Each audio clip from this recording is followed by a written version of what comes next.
오늘 본문에 나온 이 다윗의 모습은 물론 다윗에게 멋있는 모습들도 많고 감탄도 하고 이렇게 좋아하는 모습도 많이 있지만 저 개인적으로는 가장 부러운 모습이라고 할까요? 어떻게 다윗은 이럴 수 있었을까라는 골리앗 두들겨 잡은 것도 좋지만 저는 오늘 이 본문 이 말씀이 정말 다윗에겐 감탄이 되는, 감동이 되는 그런 모습이 됩니다. 오늘 말씀을 보면 다윗이 이스라엘의 군대 사령관이었죠. 군대 총사령관이었는데 사울 왕이 이제 질투를 해서, 그 당시는 뭐 왕 마음이죠, 그렇죠? 그래가지고 이 총사령관을 저기 지방의 국경 수비대로 이렇게 좌천을 시키는 그런 일을 저지르게 돼요. 제가 이렇게 좀 실감나게 좀 느끼기 위해서 우리나라 지금 현대 군대랑 이렇게 좀 계급을 비교해봤더니 그 군대 총사령관이 참모총장급이더라고요. 별넷. 별넷에서 그 천부장이라고 하면은요 무궁화 하나나 둘. 느낌이 안 오십니까? 군대를 별로 대대장 하여튼 하늘과 땅 차이잖아요, 그렇죠? 야, 어떻게 별넷이었다가 이 무궁화 하나 둘 이렇게 정말 이런 정말 어마어마한 일을 겪게 되었는데 그래요. 보통 이런 일을 겪으면은 사람들의 관심도 멀어져 가게 되고 어떤 그런 일을 겪은 사람들도 참 진짜 힘들지 않습니까? 이게 진짜 큰 일, 힘든 일인데 오늘 말씀을 보니까 이렇게 그 결과를 성경은 이렇게 얘기하고 있어요. 이런 일을 겪었는데요. 사무엘상 18장 16절을 제가 읽어드릴게요. 이렇게 얘기합니다. 온 이스라엘과 유대는 다윗을 사랑했으니라고 되어 있어요. 이거 정말 신기한 일 아닙니까? 여러분 별 내실 땐 관심이 있어도 무궁화 하나는 별로 관심 없으시죠, 그렇죠? 예, 그렇죠. 별 넷을 본 적이 없어서 저는 어느 정도 관심을 가질지 모르겠지만 어쨌든 그래요.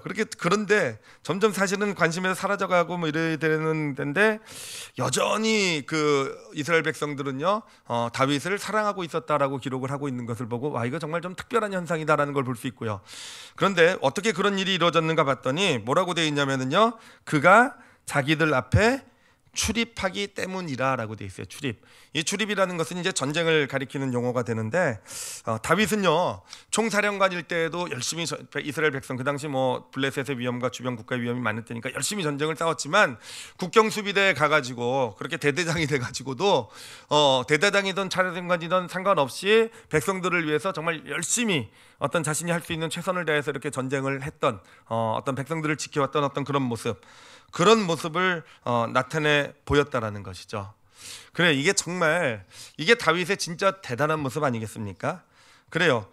우리 자신을 돌아보면은요, 우리 보면 어떻습니까? 우리가 가진 것, 누리던 것, 내가 누렸던 위치, 이런 것이 나에게서 다 박탈당한다고 해도요, 사라진다고 해도요, 나는 여전히 똑같이 이렇게 다윗처럼 한결같이 내가 해야 될 일을 감당하는 그런 삶을, 그런 모습으로 살아갈 수 있겠는가라는 거예요. 예, 그냥 한두 귀로 듣고 한 귀로 들으시면 그럴 수 있을 수도 있고 없을 수도 있고. 근데 제가 저를 돌아보면서 생각을 해봤어요. 만약에 내가 담임 목사로부터 쫓겨나게 된다면, 담임 목사가 아니라면 그래도 내가 여전히 성도들을 그렇게 지금처럼 사랑하고 기도하고 위해서 그럴 수 있을까? 있을 줄 믿습니다. 믿어요, 그렇죠? 믿습니다 하는 이유는요, 잘 안 될 것 같으니까 어떻게든 믿음이라도 좀 그렇게 해보려고 지금 마음으로 하는 거지만 진짜 솔직히 정말 쉽지 않은 일 아니겠습니까? 그래요. 이 백성들도 처음에는 다윗이 어떤 그런 그 자천이 되었을 때는요 놀랍기도 했겠고요. 그러면서 조금씩 관심이 잊혀져 갔겠죠. 그렇지만 다윗의 어떤 이런 한결같은 이런 모습 가운데서 다시 어느샌가 예전과 같이 다윗을 사랑하는 어떤 그런 모습, 그렇게 하나님 앞, 그렇게 사람들이 다윗을 대하는 그런 모습으로 회복되어져 간 거 아니었겠습니까?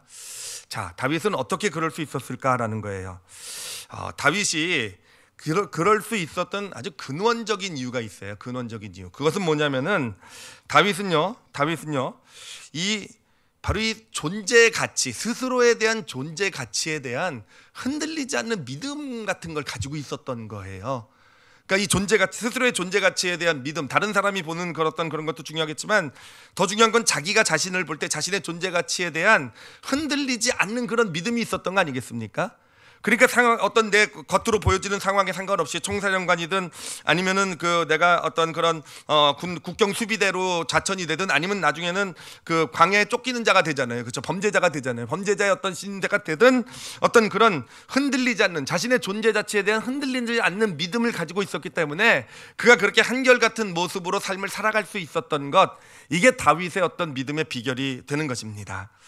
이 스스로에 대한 존재 가치는요, 우리가 이 삶을 살아가는 데 있어서, 특히 믿음의 길을 걸어가는 데 있어서 정말 중요한 요소가 돼요. 내 스스로에 대해서 내가 어떤 내 스스로의 존재 가치에 대한 확실한 믿음을 갖는 게요, 정말 중요하다라는 거죠.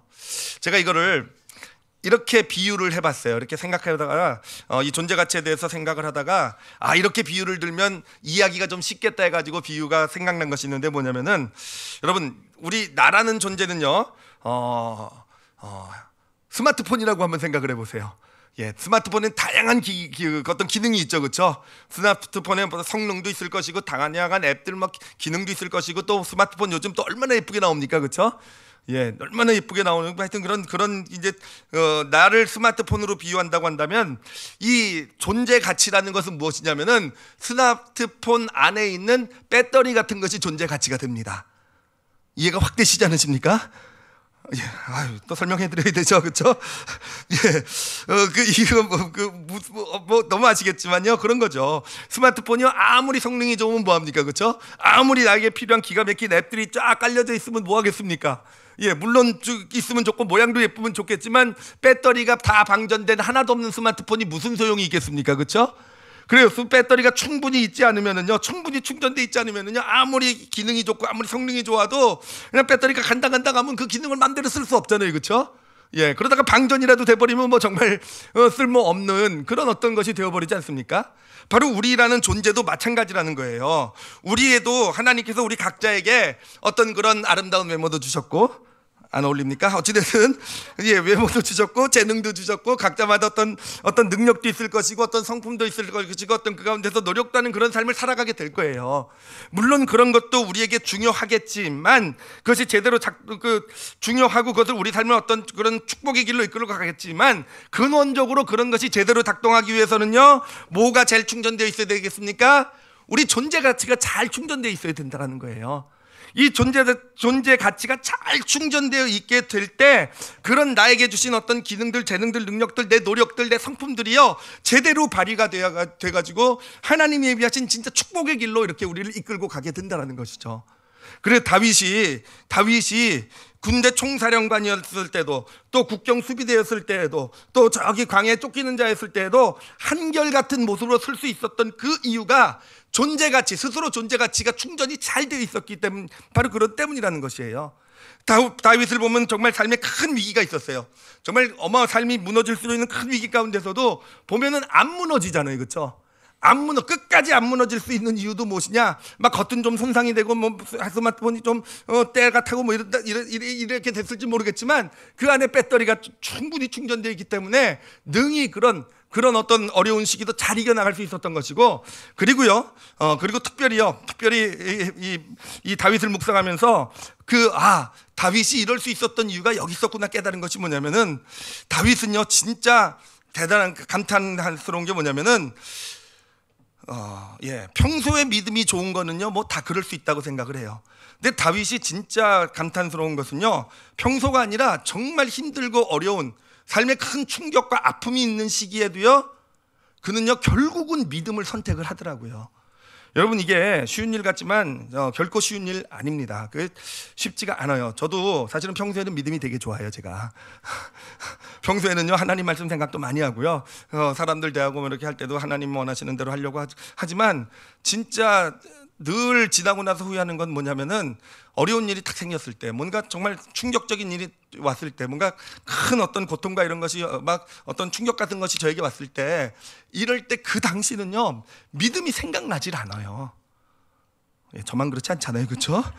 예, 그때는요 정말 뭐 믿음이고 뭐고요, 정말 어떤 그냥 하게 돼요. 그냥 내가 옳다고 생각한 대로 일을 처리하고 나서 나중에 뒤돌아보면은요 후회하는 거죠. 정말 하나님이 원하시는 길이 그것이 아니었을 텐데. 이게 솔직한 저의 모습이에요. 근데 다윗을 보면은 정말 대단한 것이 정말 사울 왕을 죽일 기회가 있었음에도 불구하고 광야에서 죽이지 않고 하나님 원하시는 그 복수의 칼날을 내려놓는 그런 믿음의 모습을 보이잖아요.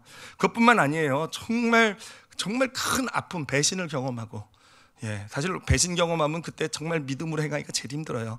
어떤 아픔, 정말 인생의 큰 아픔 경험하고 그렇잖아요. 그때 무너지기가 제일 쉬운 게 우리예요. 근데 다윗은 그때마다 믿음으로 행해 나가고 믿음을 선택했고요. 그 믿음을 선택할 수 있었던 근본적인 이유가 어디 있었는가? 그래요. 그냥 쉽게 얘기하면 믿음이 좋아서 그랬겠지라고 얘기할 수 있겠지만, 아니요, 더 근본적으로 얘기하면요, 근본적인 것은 뭐냐면은 다윗은 자신의 존재 가치가 충분히 충전되어 있었기 때문에, 이 존재 가치에 대한 어떤 자신의 흔들리지 않는 그런 믿음으로 자신의 존재 가치를 가지고 있었기 때문에, 그것이 다윗에게 이런 모습들, 이런 정말 복되고 아름다운 하나님의 축복의 길을 걸어가게 하는 그런 어떤 능력을 가져다 준 것입니다. 자, 그러면은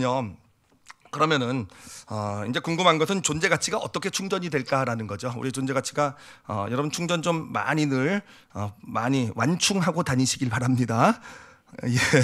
근데 존재 가치가 충전이 돼야 되잖아요. 이게 어떻게 충전이 될까라는 거예요. 어떻게 충전이 되는가? 이게 어떻게 충전이 되냐면은요.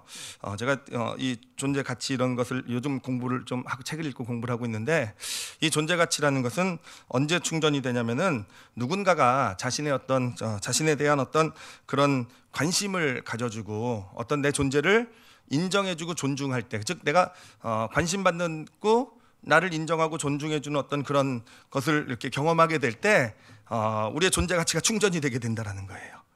그렇게 해서 이제 충전이 되어져 가게 돼요.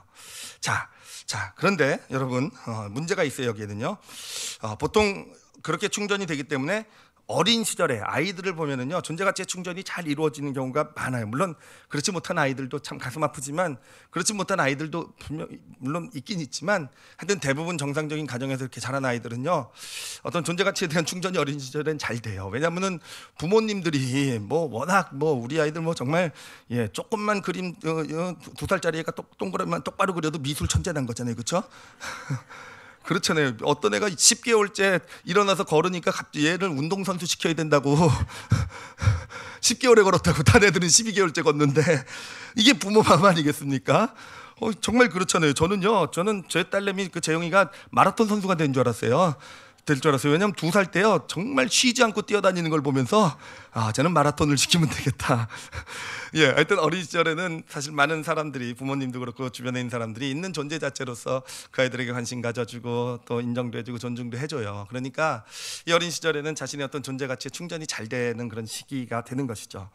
근데 언제부터 문제가 생기게 되냐면은, 이제 나이가 들어 조금씩 먹어가게 되면서 이 존재 가치에 대한 어떤 관심과 인정과 존중이 뭐에 따라 결정이 되냐면은 외적인 조건에 따라 결정되는 그런 시기가 이제 점점 오게 돼요. 그렇죠? 아이들이 자라나면서. 그렇잖아요. 이제 학교를 들어가게 되면 이제 어떤 사람들의 어떤 관심과 인정과 존중이 무엇에 따라 결정이 됩니까? 그렇잖아요. 어쩔 수 없이 성적에 따라 결정이 되게 되는 거잖아요. 그렇죠? 그 아이가 가지고 있는 어떤 특별한 재능 같은 것을 따라서, 또는 외모도 중요하죠. 그렇죠? 어떤 이런 외적 조건들에 따라서 어떤 그 관심, 존재에 대한 어떤 관심, 사람들의 관심, 인정, 존중이 이렇게 결정이 되게 된다라는 것이죠.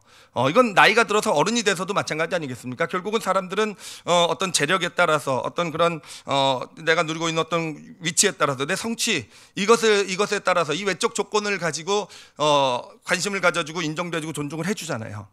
자, 그렇기 때문에 그런 어떤 외적 조건을 갖추지 못하게 될 때, 외적 조건을 갖춰 나가는데 실패하게 될 때, 사람들은 관심을 가져주지도 않고 인정이나 존중해주지, 그로부터 멀어지게 되잖아요. 그러니까 사람들은 어떤 외적 조건을 갖추지 못하게 되는 삶을 살아가는 많은 사람들이요, 점점점 그 인생이 그 존재 가치가 방전되는 삶을 살아가게 되는 거예요. 점점점 존재 가치에 대한 어떤 그런 믿음이요, 점점 낮아질 수밖에 없다라는 것이죠. 자, 그렇다면은 그런 것들을 다 가진 사람들은, 그렇다면은 이 어떤 존재 가치가 충분히 어떤 그런 이 충전이 잘 되는 삶을 살아갈 것인가라는 거예요. 모든 것을 다 가진 사람들은요, 사람들이 그렇잖아요. 관심 가져주잖아요, 그렇죠? 인정해주고 존중해주잖아요. 그러면 뭔가 이 어떤 내 존재 가치가 막 레벨이 막 올라가, 충전이 막 될 거 아니에요, 그렇죠? 과연 그렇게 될까라는 거예요. 과연 그렇게 될까? 여러분, 그게요, 그렇게 되지가 않아요. 왜 그렇게 되지 않냐면은요, 제가 지난주에 어떤 글에서 읽은 내용을 하나 좀 소개시켜 드리도록 할게요. 이건 뭐 읽으면서 저도 너무 당연하게 이렇게 정말 그렇지라고 동의한 내용인데, 뭐냐면은 이 세상을 보면은요, 그 특히 돈을 많이 가진 사람들 있잖아요. 진짜 부자들은요, 사람들을 믿지 못한다라는 겁니다. 왜 믿지 못하냐면은요, 왜 믿지 못하냐면 사람들이 당연히 관심을 가져주고 함께하고 싶어하고 인정해주고 존중하는 그런 삶을 살지만, 그 부자들 마음 가운데는요 늘 마음에 그런 의심이 있는 거예요. 이들이 지금 관심을 갖고 인정해주고 존중해주는 것은요, 나라는 존재 자체가 아니라 뭐죠? 내가 가지고 있는 물질 때문이다 라는 생각을 늘 가지고 있다라는 거예요. 그렇기 때문에 늘 마음에 의심이 있고, 어떤 그런 사람을 믿지 못하고 어떤 불안함, 두려움, 이것이 만약에 사라지면은 결국 사람의 관심과 인정과 존중도 사라진다는 거 아니에요. 진짜 서글픈 이야기 하나 들려드릴게요. 다 잘 아실 거예요. 요즘은 재산이 좀 있는 부모들이요, 자녀들에게 재산 상속을 일찍 해주면 됩니까, 안 됩니까? 답 나오죠, 그렇죠? 안 되죠, 그렇죠? 왜 안 됩니까? 재산을 다 나눠주면 자녀들이 어떻게 합니까? 안 찾아오잖아요, 그렇죠? 안 찾아올지도. 그러니까 부모들의 불문율은 뭡니까? 재산은요 그냥 끝까지 붙들고 있어야 자녀들이 찾아도 오고 뭐 이렇게 잘 보이려고도 하고 이렇게 된다라는 거. 여러분, 이게 정말 얼마나 안타까운 이야기입니까, 그렇죠? 얼마나 안타까워요. 그러니까 이 부모 마음에도요, 이 자녀들이 부모인 자신을 인정해주고 관심 갖고 존중해준다라는 확신이 없는 거예요. 내가 재산이 있어야, 내가 뭔가를 가지고 있어야 내 재산 때문이라도 나에게 관심을 가져주고 나를 인정해주고 존중해주고, 이게 사람들의 가진 사람들의 현실 아니겠습니까? 그리고 진짜 더 서글픈 거는요, 실제로 그렇게 된다라는 거죠. 실제로 그렇게 된다라는 거. 어느 생각 사라지면은요, 관심도 사라지잖아요. 가진 것이 사라지면 관심과 인정, 존중도 사라지는 게 정말 이 세상의 현실 아니겠습니까? 그래요. 우리가 가진 것은요, 결국은 그래요. 뭐 재산도 그렇고요. 그리고 뭐 어떤 그런 권력도 그렇고요. 하여튼 외적인 어떤 이런 조건들이 있잖아요. 이런 조건들은요, 결국은 내 존재 자체는 아니에요. 내 존재 자체를 몸이라고 한다면요, 이런 것들은요 옷 같은 거예요. 옷, 그렇죠? 옷 같은 거예요. 그래서 내 옷을 보고 존중해주고 인정해주고 어떤 관심 가져주고 인정해주고 존중해주는 것인데, 그래요. 그것으로는요, 이거는 마치 그 존중하고 인정받을 때 막 기분이 좋고 막 내가 막 대단해진 것처럼 느낄지 모르지만, 존재 자체에 대한 것이 아니기 때문에 결코 진짜 충전이 되지는 못합니다. 존재 가치에 대한. 이건 마치 이렇게 충전기에 꽂아놨는데, 그래서 충전기에 불은 들어왔어요. 그래서 충전되는 것처럼 보이지만요, 이 충전기가 그 줄이 끊어져 있는 거. 요즘 그런 충전기 많잖아요, 그렇죠? 마치 줄이 끊어진 충전기와 비슷한, 뭔가 충전이 되는 것처럼 느끼지만 실제로는 전혀 충전이 되지 못하는. 그래요. 충전이 되지 못한다는 거 어떻게 합니까? 옷을 벗어버리고 나면은요, 어느샌가 그래요, 자기 어떤 존재 가치가 그것과 함께 그냥 급속 방전이죠, 그렇죠? 그런 모습밖에는, 그런 어떤 결과밖에는, 그런 자신의 모습밖에는 보지 못하게 되는 것. 이것이 그래요. 이게 현실입니다. 외적 조건을 가지고 이 세상은 사람들이 인정해주고 관심을 가져주고 인정해주고 존중해주는 것. 그렇지만 그것을 가지고는요, 결코 우리 어떤 존재 가치가, 내 스스로에 대한 어떤 존재 가치에 대한 믿음, 그것을 가질 수 없다라는 거. 갖는 것처럼 보여도, 내가 성공해서 다 가져서 갖는 것처럼 보여도 그거는요 가짜라는 거. 진짜 그 어떤 내 존재 가치에 대한 어떤 그런 믿음과 신뢰는 되지 못한다라는 것입니다. 자, 그럼 여기서 조금 궁금한 게 있는데 하나 좀 짚어갈 건 뭐냐면은, 존재 가치가 방전이 되어져 가면 어떤 현상이 나타날까를 좀 짚어드릴게요. 제가 책에서 읽어보고 이게 좀 와닿아서 정말 그렇겠구나라고 생각된 건데, 뭐냐면은 이 존재 가치가 이렇게 방전이 되면, 예를 들어서 뭐 배터리가 한 3%만 남으면 어떤 현상이 나타날 것인가, 어떤 현상이 나타나냐면요, 이게 결국 존재 가치가 방전이 된다는 것, 믿음이 약해진다라는 거는 결국은 나라는 존재가 희미해지는 거래요. 나. 그렇기 때문에 나타나는 현상이 두 개가 있는데, 첫 번째는요, 방전이 돼서 배터리가 얼마 남지 않은 상황이 되어져 갈수록요, 나라는 존재를 더 드러내게 된다라는 거예요. 어떻게든 나라는, 그러니까 방전되어가는 어떤 그런 두려움 가운데, 이제는 나라는 존재가 희미해 사라질지도 모르는 두려움 가운데 더 자신을 막 드러내야만 되는 그런 모습이 나타나게 된다라는 겁니다. 그게 어떤 모습으로 나타나냐면요, 여기서 그 책에서 그렇게 얘기를 하더라고요. 이 정신심리학자들은요, 그것이 바로 이 반항과 어떤 탈선 같은 거 있잖아요. 아이들이 학생 때 이제 반항하고 탈선하는 것이 결국은 이 존재의 가치가 자꾸 바닥으로 내려가니까 정말 어떤 그런 나 살아있다라는 거 나타내려고, 나라는 존재, 내가 이렇게 해서 나라는 존재가 없어지는 것에 대한 반항, 이걸로 어떤 그런 그 반항, 탈선 같은 게 나타나간다고 얘기하고 있고요.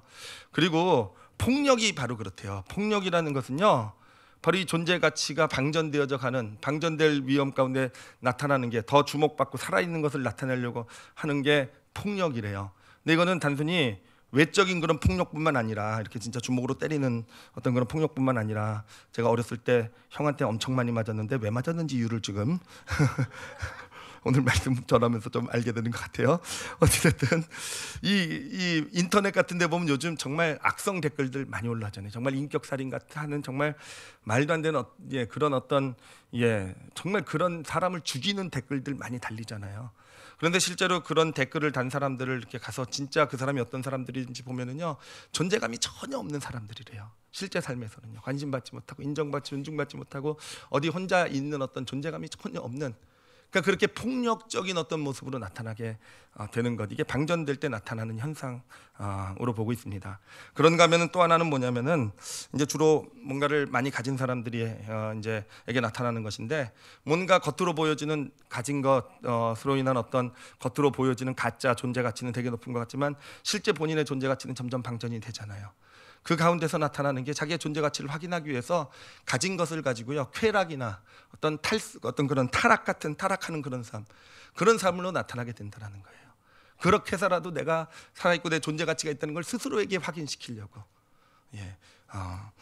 이거는 저도 읽으면서 정말 좀 마음에 와닿아서, 오늘날 나타나고 있는 많은 문제들이, 이 사회의 문제들이, 살아가는 사람들의 어떤 청소년들의 문제부터 많은 요즘 사회에 진짜 정말 황당한, 정말 어떻게 저럴 수 있을까라는 문제까지도 나타나는 그 이유들이, 바로 근본 이유가 여기 있을 수도 있겠구나.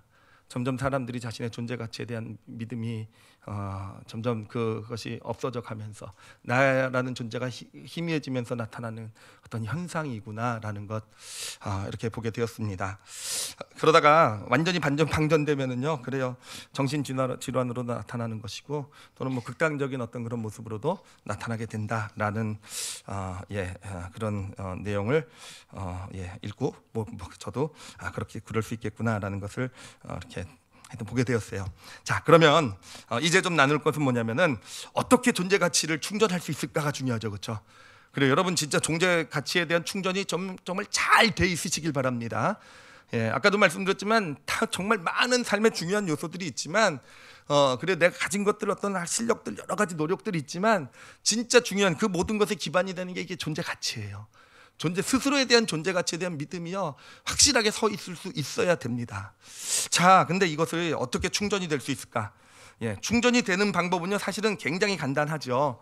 이론적으로는 간단해요. 누군가가 내 존재 자체를, 어떤 외적 조건이 아니라 있는 나에 대한, 나라는 존재 자체에 관심을 가져주면 돼요, 그렇죠? 어떤 사람이 그런 나라는 존재 자체에 관심을 가져주고, 그런 나를 인정해주고, 그런 나를 존중해주면, 그래요, 그런 경험을 하면서 우리의 존재 가치가 충전이 되게 되겠죠, 그렇죠? 올라가게 되겠죠, 그렇죠? 자, 그런데 어떻게 그게 가능할까라는 거예요. 어떻게 해야 그 사람의 존재 그 자체를 우리가 관심을 가져주는 것이고, 어떻게 해야 그 사람 존재 자체를 인정해주고 존중해주는 일이 될 것인가라는 거예요. 어떻게 해야, 도대체 그 길이 무엇인가라는 것이에요. 바로 그것을 보여주는 분이 누구냐면은 예수님이십니다. 예수님의 공생애를 보면은요, 예수님의 공생애에 많은 사람들을 만나지 않습니까? 근데 그 사람들이 경험한 것이요, 공통적인 특징이 뭐냐면은, 물론 예수님을 만나고 많은 이적들을 경험해요. 뭐 눈도 뜨고, 뭐 병도 고쳐지고, 뭐 하여튼 신기한 일들, 잠도 회복되고 여러 가지가 이루어지지만, 드러나는 결과들은 다 조금씩 차이 있는 다른 어떤 그런 능력을 경험하게 되지만, 예수님을 만난 사람들 아주 공통적으로 받게 되는, 경험하게 되는 것이 있더라고요. 아주 예외 없이 공통적으로 예수님을 만나는 사람마다 경험하는 것이 있는데, 뭐냐면 그것이 그들의 존재 가치가 올라간다라는 거예요. 이건 예외 없어요. 모든 사람들이요, 예수님을 만난 모든 사람들이요, 그래요, 그전에는 자신의 존재 가치가 이제 거의 방전이 됐다고 한다면, 예수님을 만나면서 그 존재 가치들이 막 충전이 되는 거예요. 정말 많은 예가 있지만, 여러분들이 우리가 잘 아는 예를 두 가지만 간단하게 말씀드리도록 할게요. 문둥병자 생각해 보세요. 너무 잘 아시죠? 제가 설교에 여러 번 얘기했으니까. 문둥병자, 예수님 만나기 전에 스스로의 존재 가치는 뭐였습니까? 부정한 자였어요, 그렇죠? 하나님 앞에 설 수도 없고 하나님 앞에 뿐만 아니라 가족들과도 함께 살 수 없는, 사회에서 추방당하는 인간 취급 못 받는 이 짐승 같은 존재, 그게 스스로를 바라고 있었던 자신의 존재 가치였어요. 그런데 예수님을 만나고 나서 그의 존재 가치는 어떻게 됩니까? 하나님의 사랑을 받을 자격이 있는 존재로 올라가게 되잖아요. 예수님께서 그 몸에, 그 상처남, 그 문둥병 고름이 흐른 몸에 손을 댐으로써 하나님의 아들인 예수님께서 내 아픔을 함께 나누기를 원하시는, 함께 나누시는 그런 존재로 존재 가치가 올라가는 거 여러분 보이시죠? 그렇죠? 그래요. 날 때부터 소경된 사람도 마찬가지예요. 예수님을 만나기 전까지는요, 자신의 존재 가치는 저주받은 자였어요. 자기도 모르는 어떤 조상의 죄 때문에 소경으로 태어난 저주받은 존재라는 게 스스로가 스스로에게 대해서 가지고 있는 그런 존재 가치의 어떤 수준이었어요. 근데 예수님을 만나고 어떻게 됩니까? 예수님을 만나고 나서 자신의 존재 가치가요, 하나님의 하시는 일을 나타내기 위해서 이 땅에 보냄을 받은 존재예요. 예, 얼만큼 충전되었는지 보이시죠? 그렇죠? 예, 예수님은요, 보니까 충전기이세요. 충전기. 그것도 그냥 충전기가 아니라 급속 충전기이신 것 같아요. 예수님을 만나는 자마다요, 먼저 이 자신의 존재 가치가요, 정말 그에 대한 어떤 믿음과 신뢰가 사람들에게, 자기에게 자리 잡게 되는 것을 보게 돼요. 근데 예수님은 도대체 어떻게 그렇게 하실 수 있었을까 하는 거예요. 어떻게 예수님을 만나는 사람마다 그렇게 존재 가치가 충전되는 축복을 경험할 수 있었을까? 자, 다른 사람들과 예수님과 결정적인 차이점이 있어요. 이런 사람들을 볼 때 결정적인 차이점은 뭐냐면요, 바로 이 마음이라는 거예요. 감정이라는 겁니다. 다른 사람들은요, 그 사람들을 볼 때 그들은요, 그들의 마음 또는 그들의 감정이죠, 관심이 없었어요. 그들은요, 외적인 조건을 기준으로, 외적인 조건을 가지고 그 사람을 바라봤어요. 그게 그 모든 사람들이 바라본, 관심 가졌던 건요, 문둥병자, 문둥병, 여기에 관심을 가진 거고요. 소경으로 태어난 자, 소경으로 태어난 것, 여기에 겉으로 보여지는 것에 나타난 팩트라고 얘기하죠. 사실이라고 얘기하죠. 관심을 가지고 그것을 가지고 접근했어요. 예수님은요, 무엇에 관심을 가지셨습니까? 그 사람의 마음에 관심을 가지신 거예요. 그 사람의 마음에 관심을 가진 거예요. 그래, 아무도 관심 갖지 않았던 어떤 그런 문둥병이 걸려서 혼자 살아갈 수밖에 없는 어떤 그 마을에 들어가지 못하고 애들이 보면은 돌 던지고 도망갈 수밖에 없는 그런 그 아픔을 가진 마음, 그 소경으로 태어나서 늘 모든 사람이 다 저주받은 자라고 얘기하는 그 가운데서 스스로 저주받은 존재로 살아가는 어떤 그런 모습, 그 마음에 관심을 예수님은 가져주신 거예요. 그리고 나서 그 마음을 인정해 주신 것이잖아요. 그 마음을 인정해 주시고요, 존중해 주신 거예요. 받아주시고 그 마음을요, 세워주신 거예요. 자, 여러분, 여기서 우리가 깨달을 수 있는 것이 있습니다. 감정이라는 것은 우리 존재의 중심으로 들어가는 문과 같은 것이 감정이에요. 나라는 존재가 있을 때요, 나라는 존재요, 겹겹이 쌓여 있잖아요. 그렇죠? 지난주에 나눴던 것처럼 집단의 일부다, 또 이번 주에 나눴던 것처럼 우리 외적 조건, 겹겹으로 쌓여 있는, 또 스스로도 보호하기 위해서 겹겹으로 쌓여 있는 어떤 그 안에 자리 잡고 있는 나, 진짜 나, 이 나라는 존재에 접근해 들어갈 수 있는 들어가는 문이 무엇인가? 감정이라는 겁니다. 그래서 우리 사람들은요, 누군가가 자신의 감정에 진심으로 관심을 가져줬을 때요, 마음 문이 열리는 거예요. 그 존재로 들어가는 문이 열리는 겁니다. 그리고 그 문이 열리게 되는 것이고요, 그 안에서 자신의 그 감정이, 그 마음이 인정받고 존중받는 것을 경험하게 되면서 바로 자신의 존재 가치가 이렇게 업이 되는, 충전이 되어져가는 그런 경험을 하게 되는 겁니다. 사실 이것은요, 굉장한 발견도 아니에요. 사실은 우리가 우리 삶을 보면, 우리 자신을 보면 너무 쉽게 발견할 수 있어요. 그래, 여러분, 언제 마음의 문이 열립니까? 누군가 내 아픔을, 내가 진짜 힘들고 어려울 때 누군가 내 아픔을 알아주면 마음의 문이 열리잖아요. 그리고 그 안에서 정말 손이라도 한번 잡아주면은요, 그냥 그렇잖아요. 예를 들면 제가라도 와서 정말 힘들고 있는데 얼마나 아프세요? 손 잡아주시면 눈물 뚝뚝 흘리시더라고요. 하여튼 제 경험을 나눌게요. 제가 2주 전에 나눴던 제 경험도 바로 그런 예 아니겠습니까? 제가 어떤 실수를 했을 때, 그래요, 정말 실수하고 잘못하고 나서 제 마음이 무너지고 이런 상황에서 제 아내가 와서 만약에 사실을 가지고 따졌다고 한다면 제 마음은 더 무너졌을 거예요. 왜 그런 말 했어? 너는 왜 그때 그런 말 또 했지? 당신이 그럴 줄 알았어? 지난번에도 그랬잖아. 그럼 어떻게 됩니까? 저는 완전히 끝장난다고 그랬죠, 그렇죠? 근데 그때 와가지고 제 마음을 감정을 관심 가져준 거잖아요. 제 마음이 어떤지 살펴본 거고요. 그리고 나서 그 마음에 관심을 갖는다는 것을 아는 순간부터 제 마음은 열리게 된 거죠. 그러면서 그런 저에게 제 감정을 인정해주고 존중해주는 것. 당신이 오라라고 얘기해줬다 그랬잖아요. 당신이 오라. 당신이 그런 말을 했을 때는 분명히 이유가 있을 거라는 말을 해줬잖아요. 그래, 그게 뭘 한 거겠습니까? 그냥 제 감정이 인정받고 그러면서요. 그래요, 그냥 제 그 존재 가치의 업이 그냥 확 된 거예요, 그냥. 그러니 뭐 다시 살아났죠, 뭐 그렇죠? 예, 그러니 뭐 예. 언제 그랬냐 싶게 또 하여튼 예, 그래요. 우리 인간은요, 그래요. 예. 감정이 정말 중요한 것이 이 감정이 우리 존재와 존재 중심과 연결되는 통로가 되기 때문에 문이 되기 때문에 중요한 것이고요. 그래요. 그래서 예, 그것이 예, 누군가 관심 가져주고 인정받고 존중될 때 그래 우리 존재는 다시 살아나는 거예요. 다시 충전되는 거예요. 다시 세상을 살아갈 수 있는 힘을 얻게 되는 것입니다. 자, 이렇게 보니까 다윗이 어떻게 그렇게 스스로의 존재 가치에 대한 흔들리지 않는 믿음을 갖게 되었는지를 알았어요.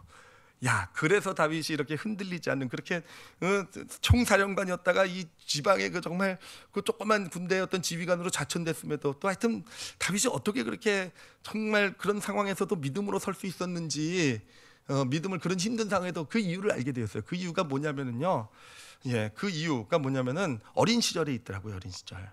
다윗은 그 어린 시절 그 형제가 몇 명이었냐면 8명 중에 몇 번째로 태어난지 아시죠? 그렇죠? 8번째로 태어난 아들이었어요. 근데 8번째로 태어난 아들인데 문제는요. 아버지가 8째 아들이 있는 걸 모르세요. 와, 진짜 제가 자녀가 하나밖에 없어서 잘 모르겠는데 8명쯤 되면 막내가 누군지 잘 모릅니까? 근데 몰라요. 왜냐면 사무엘 선지자가 와가지고 아들을 데려오라 그랬을 때 7명만 데리고 와요. 그리고 나서 사무엘이 다냐 그랬더니 다윗이 뭐라 그랬냐면 다래요, 다. 야, 그 자리에 다윗이 있었으면 얼마나 상처받았을까요, 그렇죠? 그러니까 아버지로부터 완전히 잊혀진 정말 존재 자체가 잊혀진 그런 존재였고요.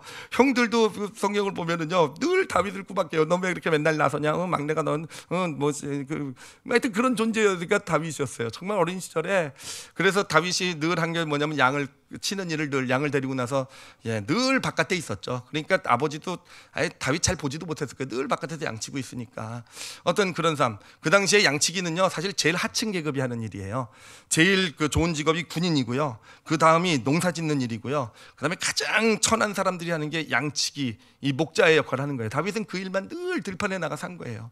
그런데 그런 들판에 나가서 그렇게 외롭고 힘들고 어려운 그런 잊혀진 그런 정말 존재 자체가 잊혀질 수 있는 그런 상황에서 다윗은요 그의 시편을 보면 그 안에서 뭘 합니까?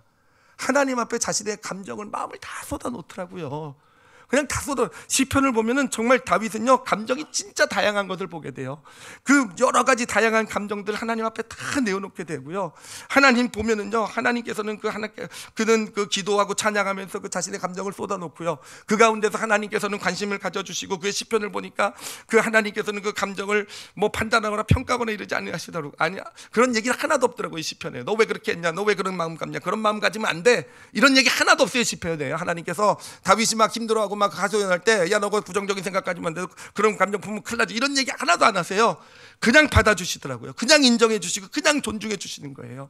바로 다윗은 그 어린 시절 어린 시절에 어떤 자신의 존재 가치가 외적 조건에 의해서 정말 다 무시가 되고 하는 그런 시절에도 하나님 앞에 설 수 있었고 그 마음을 감정을 쏟아 놓을 수 있었고 그것이 관심 받아지고 하나님으로부터 인정받고 존중받는 것을 경험하면서 그래요. 흔들리지 않는 자신의 존재 가치에 대한 믿음을 갖게 된 것입니다. 여러분 은혜라는 것이 뭔지 아십니까? 은혜라는 것은요 단순히 머리로 뭔가 새로운 것을 깨닫는 게 은혜가 아니에요. 은혜라는 것은요 하나님께서 내 마음에 관심을 가지신 것을 내가 체험하게 되는 게 은혜입니다. 하나님께서 아무도 몰라주신 내 마음까지도 살펴주시고 인정해 주시고 존중해 주시는 것을 경험하는 것, 그것이 바로 은혜 받는 것이 되는 것이에요. 그래요. 그렇게 다윗은 은혜를 받은 것이에요. 어린 시절에 그 은혜를 받았던 것이 점점 쌓여서 그것이 자신의 존재에 대한 믿음 확신이 된 것이고, 그것이 다윗으로 하여금 그의 재능이 꼽히게 만들고 어떤 그의 믿음이 필요할 때 발휘되게 만들고 어떤 상황에도 흔들리지 않을 수 있는 그런 길, 하나님이 축복하시는 그 길을 갈 수 있는 그런 하나님의 사람으로 세워갔던 것입니다. 그러므로 우리 성도들도 여러분 은혜 많이 받으시기 바랍니다. 여러분 진짜 은혜 받으셔야 돼요. 믿음의 길을 걸어간다는 의미는 뭐냐면은 단순히 지식으로 뭔가를 하나님 말씀을 깨달아서 옳고 그름만 아는 게 어떤 믿음의 길이 아니에요. 어떤 내가 옳고 그름을 아는 걸 가지고 내가 훈련받아서 옳고 그름을 잘 믿음대로 살아가는 어떤 순종에 훈련받는 것, 그것도 사실은 믿음의 길의 본질이 아닙니다.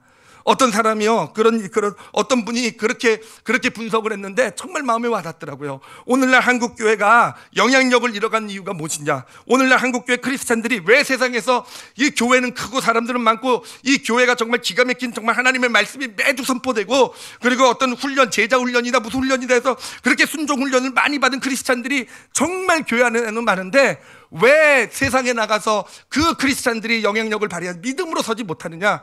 그 이유가 뭐냐? 그 이유를요 바로 여기서 보더라고요. 어떤 감정의 어떤 자기 존재 가치가요, 그거에 대한 어떤 것을 쌓는 데 게을렀던 거예요. 존재 가치에 대한 믿음을 쌓는 데 게을렀던 거예요. 그러니까 은혜, 감정 부분을 무시한 거죠. 은혜 받는 걸 무시한 거죠. 그래요. 믿음의 신앙생활에 있어서요 여러분 은혜가 진짜 중요해요. 그래서 정말 내 마음에 정말 나를 아시고 어떤 정말 나에게 관심 가져주시고 인정해 주시고 존중해 주신 하나님을 내가 만나게 될 때요, 그러면서 내 존재 가치의 그 레벨이, 그 신뢰와 믿음이 쌓여가게 될 때요, 우리는 하나님의 말씀을 조금만 알아도요, 정말 하나만 알아도 그 하나를 가지고 삶에 가서 정말 실천하며 하나님의 축복으로 만들어갈 수 있는 그런 믿음의 사람으로 세워져 가게 되는 것입니다. 다윗의 모습을 보면서 우리가 정말 꼭 좀 기억했으면 좋은 것, 정말 기억해야 될 것은 뭐냐면은, 다윗은요 그렇게 힘들고 외로움의 시기에 하나님께서 허락하신 거 아니겠습니까? 그 가운데서 자신의 영혼의 충전을 받았어요. 여러분 우리 삶 가운데 어떤 어려움이 있고 고난이 있고 문제가 있으면은요, 어떤 정말 고독과 외로움 가운데 있는 시기, 정말 아무도 모르는 힘든 시기가 있다고 한다면은요, 하나님께서 왜 그런 시기를 허락하셨냐면요, 충전하시기 위해서예요. 전화기, 핸드폰요 마냥 쓸 수 없잖아요, 그렇죠? 어느 때는 충전기에 꽂아 둬야 되는 거잖아요, 그렇죠? 그래 우리에게 여러분 어려움, 고난, 문제식이 있으면 어떤 시기라고요? 여러분 충전 받으시는 시기예요. 은혜를 사모하시기 바랍니다. 그래요. 힘들고 어려울 때는요 은혜 받으셔야 돼요. 정말 예배드리고 기도하고 하나님 앞에 서서 은혜 받고 은혜로 영혼을 채워가게 될 때 단순히 감정에 만족받고 위로받고 끝나는 게 아니에요. 어느샌가 하나님께서 이제 새로운 길을 열어가게 되실 때 그 길 안에서 믿음으로 하나님의 축복을 받아가질 수 있는 기반이 형성되는 것이 바로 그 시기가 됩니다. 그리고 이제 또 하나 좀 우리가 기억해야 될 것은 뭐냐면은, 우리 크리스찬들은요 이 세상에 우리 주변 사람들의 충전기로 부르심을 받았음을 이 시간 믿음으로 받으시길 바랍니다. 여러분 다 충전기세요. 그러니까 충전기 역할을 하셔야 돼요. 근데 충전기의 역할을 어떻게 할 수 있는지를 제가 제 어떤 설명으로 드리지 않고요, 어떤 엄마의 편지 하나를 좀 소개시켜 드리도록 할게요. 이 편지 내용을 한번 들으시면은요, 충전기의 역할이 이렇게 하는 것이구나 라는 것을 아마 여러분 이렇게 받으시게 되실 거예요. 초등학생 아들을 둔 엄마의 편지예요. 하루는 아이 담임에게서 전화가 왔습니다. 우리 아이가 다른 아이를 때렸다고 합니다. 이런 일 많죠, 그렇죠? 사고 치는, 그래서 전화 받아보신 적 다 있으시죠, 그렇죠? 없는 척하지 마시기 바랍니다. 다 있죠? 전에 없던 일이라 상황이 궁금하기도 하고 좀 엄하게 이야기를 해야 할 상황이라 아이와 마주 앉았습니다. 아이의 말이에요. 내가 때리기는 했다. 그렇지만 그 친구가 먼저 말로 나에게 시비를 걸었던 거다. 뭐 맨날 아이들이 하는 말이죠, 그렇죠? 선생님이 야단치셔서 내가 잘못한 것을 안다며 죄송해요 엄마라고 했습니다. 저는 아이가 학교에서 어느 정도 정리가 끝나고 왔다고 생각해, 그래 어찌됐든 먼저 폭력을 쓴 건 잘못이야. 그걸 알았으니 됐어. 다음에는 그러지 말자라고 했습니다. 어떻습니까? 이 엄마 지금 잘 처리하고 문제를 잘 처리하고 있는 것 같습니까? 솔직히 어떻게 생각하세요? 이 정도 처리했으면은요 아주 그래도 잘 처리했죠, 그렇죠? 왜 대답을 자신 있게 못 하십니까? 잘 처리한 것 같은데요. 그래요. 제가 그 다음에 엄마 편지 내용을 읽어드리도록 할게요. 한번 잘 들어보시기 바랍니다. 그랬더니 다음에는 그러지 말자 했습니다. 그랬더니 아이가 서럽게 울면서 말했습니다. 엄마는 그러면 안 되지. 내가 왜 그랬는지 물어봐야지. 선생님도 혼내기만 해서 얼마나 속상했는데. 엄마는 나를 위로해줘야지. 그 애가 먼저 나한테 시비를 걸어서 내가 얼마나 참다가 때렸는데. 엄마도 나보고 잘못했다고만 하면 안 되지. 말이 끝나고 엉엉 우는 것이었습니다. 그때 느꼈습니다. 저는 이 아이의 마음이 어땠는지, 얼마나 속상했는지, 왜 때릴 수밖에 없었는지 하나도 묻지 않았더군요. 행동이 일어나기 전에 어떤 마음이 있었는지 살피지 않았고, 이미 한 번 야단을 맞고 온 아이에게 괜찮냐고 묻기도 전에 왜 그랬냐고 따져 물었던 실수를 했다는 것을요. 제가 이 편지를 읽는데 제가 이렇게 별로 감성적인 사람은 아닌데, 엄마는 그러면 안 되지라는 이 말에 정말 이 가슴이 울컥하더라고요. 엄마는 그러면 안 되지. 뭔가 저에게도 상처가 있는 것 같아요. 왜냐하면요, 그래요. 저도 우리가 어떤 실수를 하고 잘못을 하고 어떤 문제나 어려운 일을 닥쳤을 때요, 정말 우리에게 필요한 말이 무엇이겠습니까? 저 얘기를 한다면, 저는 제가 실수라고 잘못 이러면은요, 저는 제일 두려운 것이 있어요. 제일 두려운 것이요. 뭐냐면은요, 누군가가 실수하고 잘못한 거 가지고 지적할까봐. 그렇죠. 사실은 저도 아는데 누군가 와가지고 나한테 와서 마치 나를 위하는 척하면서 조언하고 충고하고 조언 주고, 이건 이랬으니까 이렇게 그때 했어야지, 이건 이랬으니까 그렇게 했어야 되는 거 아니야. 사실은요, 그런 말 듣는 게 제일 무서워요. 사실은요, 진짜. 예, 제일 힘들어요.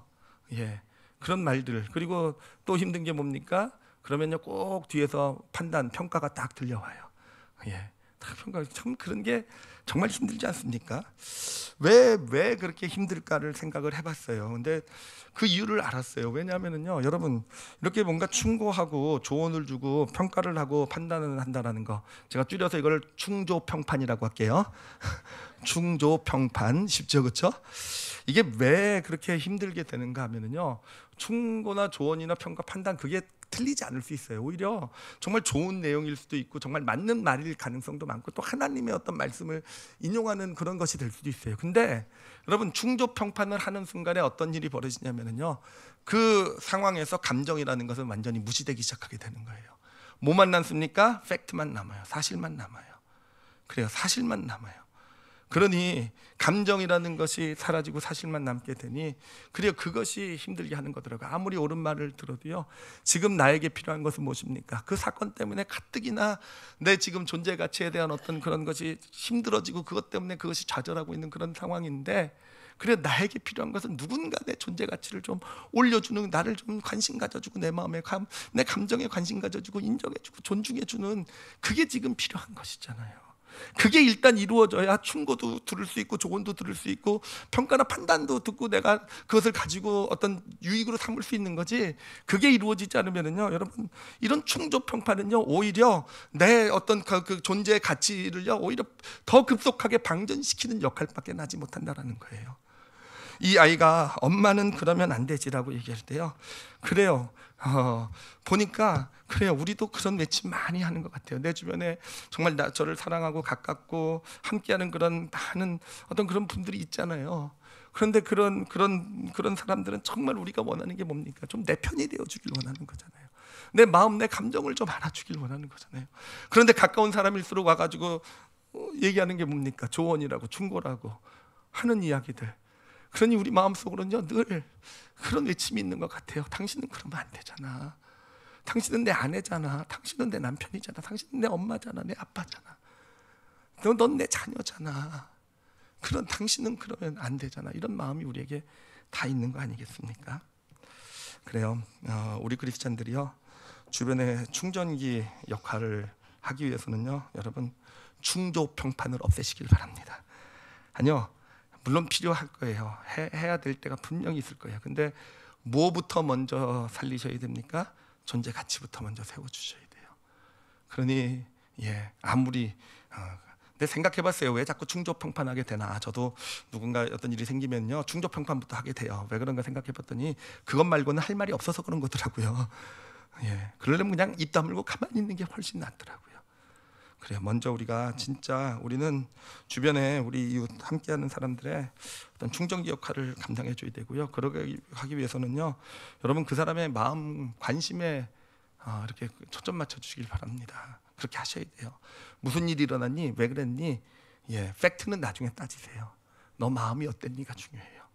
그 일 때문에 네가 그렇게 할 때까지 참 마음이 힘들었겠구나. 그때 어떤 마음이 있었니? 왜 참 많이 힘들었지? 왜 힘들었니? 뭐 때문에 그렇게 힘들었니? 마음에 관심을 가져줄 수 있어야 돼요. 그리고 그 마음을 쏟아놓을 때요, 그래요, 한 행동, 이 아이가 한 행동은 잘못될 수도 있어요. 그렇지만 그 행동이 이루어지기까지 그의 마음의 어떤 그런 상황이거든요. 정말 그렇게 자꾸 나를 힘들게 하고 그래서 때릴 수밖에, 그 감정 자체는 틀린 게 아니잖아요. 그렇잖아요. 그것을 인정해주고 그것을 먼저 존중해줄 수 있게 될 때요, 그래요, 그게 충전기 역할하는 겁니다. 이 아이, 우리 존재 가치가 이렇게 올라가게 되고요. 그러면은 이제 문제는 해결되는 거죠. 그런 경험들을 경험해가면서 특히 이 말씀 준비하면서도 아이들이 많이 생각나더라고요. 우리 자녀들이 많이 생각나는 게, 이 자녀들의 나이대가 특히 어떻습니까? 어린 시절에 무조건적인 부모의 어떤 그런 관심과 인정, 존중 가운데 살아가던 아이들이 학교 들어가고 자라나면서 사춘기가 되면서 어느샌가 외적 조건에 따라서 인정받고, 이게 얼마나 큰 혼란의 시기겠어요. 얼마나 자신들도 처음 경험해보는 그런 것 같은데 얼마나 힘들고 아프겠어요. 근데 그 중에 정말 그런 아이의 주변에 누군가는 정말 이런 충전기의 역할, 그 마음에 관심 가져주고 인정해주고 존중해주는 역할을 할 수 있게 될 때, 우리 이 땅의 아이들이 어떤 내면이 건강하게 어떤 자신의 존재 가치를 올바로 가지고 살아갈 수 있는 그런 사람으로 당당하게 서갈 수 있는 거 아니겠습니까? 교회가 그런 역할을 해야 될 것이라고 믿어요. 교회가 왔을 때, 교회에서는요, 일단 팩트부터 따지기 전에 정말 마음부터, 그 마음부터 알아줄 수 있는 그런 교회 우리 성도들 될 줄 믿습니다. 정말 세상 이 땅 살아가시면서요, 감정이요, 우리 존재 자체로 들어가는 문이라는 거 꼭 기억하세요. 정말 내가 그 존재 자체를 영향을 주고 정말 세워주길 원한다고 한다면요, 먼저 감정이에요. 그렇죠? 하나님 그렇게 하세요. 그래서 은혜 많이 받으시고요, 그렇게 감정, 마음에 관심 가져주시고 인정해 주시고 존중해 주실 줄 아는, 그래서 정말 건강한 내면을 가진 그런 자신의 존재에 대한 다윗과 같은, 요셉과 같은 그런 자신의 존재 가치에 대한 흔들리지 않는 믿음을 가지는 하나님의 사람들이 되시기를, 그런 사람들로 주변 사람들을 세워가시는 저 여러분이 되시기를 예수님의 이름으로 축원합니다. 기도하시겠습니다. 이 시간 기도하실 때요,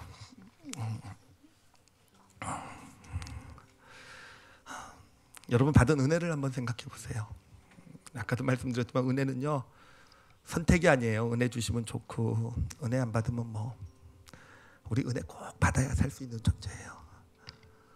무슨 의미인지 이제 아시겠죠, 그렇죠? 은혜 받아야 살 수 있어요. 우리 마음 문을 하나님을 향해 열어야 돼요. 하나님은 찾아오시고 관심 가져주시는데 내 쪽에서 아예 들은 척도 안 하면은요, 아무리 상대방이 관심을 가져줘도 그게 무슨 소용이 있습니까? 그게 하나님을 향해 마음 문을 연다라는 거예요. 한번 하나님을 향해서 좀 들어봐 주세요. 무슨 얘기 하시는지, 하나님은 나에게 어떻게 다가와 주시는지, 무슨 얘기를 하시고 하나님의 관심이 어디 있는지 좀 우리가 그렇게 예배 드렸으면 좋겠어요. 그렇게 하나님 앞에 설 수 있는 믿음을 가질 수 있었으면 좋겠어요. 그렇게 될 때 우리는 정말 튼튼한 믿음을 가진 하나님의 사람으로 세워져 가게 될 것입니다. 그래, 하나님 앞에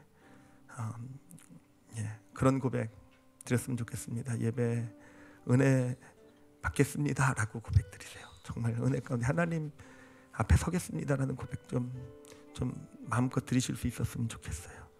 그리고 만약에 지금 삶의 어떤 문제나 어려움, 힘든 일, 건강일 수도 있고 물질일 수도 있고 또 여러 가지 문제일 수도 있어요. 그런 것이 있거든요. 여러분 충전의 시기라는 거 꼭 기억하세요. 진짜로요. 진짜로 잊지 마시고요, 충전부터 받으셔야 돼요. 충전부터. 해결부터 하시려고 하시면 안 돼요. 충전부터 하나님 은혜가 내 영혼에 들어와야 돼요. 그래서 내 존재 가치에 대한 어떤 그런 믿음이 다시 세워져야 돼요. 그래야 하나님 원하시는 대로 진짜 믿음의 길로 걸어갈 수 있게 돼요. 하나님 은혜 받겠습니다. 특히 힘드시고 어려우신 상황에 있으신 분들은요, 은혜를 구하시기 바랍니다. 하나님 앞에 마음을 쏟아 놓으세요. 힘듭니다. 지금 어렵습니다. 쏟아 놓으시 그런 기도 드리시기 바랍니다. 그리고 우리 충전기의 역할을 하는 걸 위해서도 기도해 주세요. 내가 충족평판하는 자가 되지 말게 하시고 먼저 그 마음에 관심 갖고 인정해주고 존중해줄 줄 아는 자 되게 해주세요.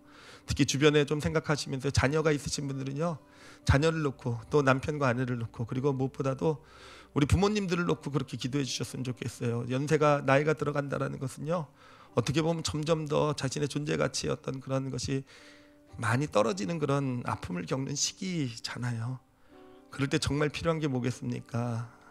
그래요. 자녀들의 우리 성도들이 더 인정해드리고 관심 가져드리고 인정하고 존중해드리는 것.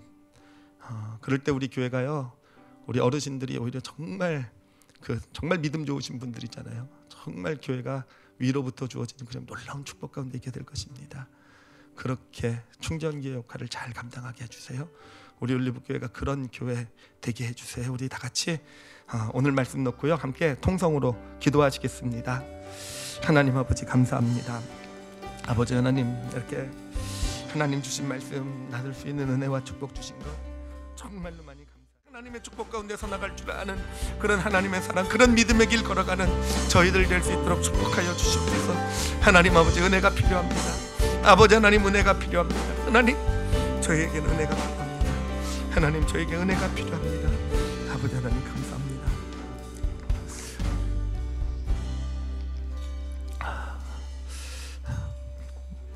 하나님 아버지,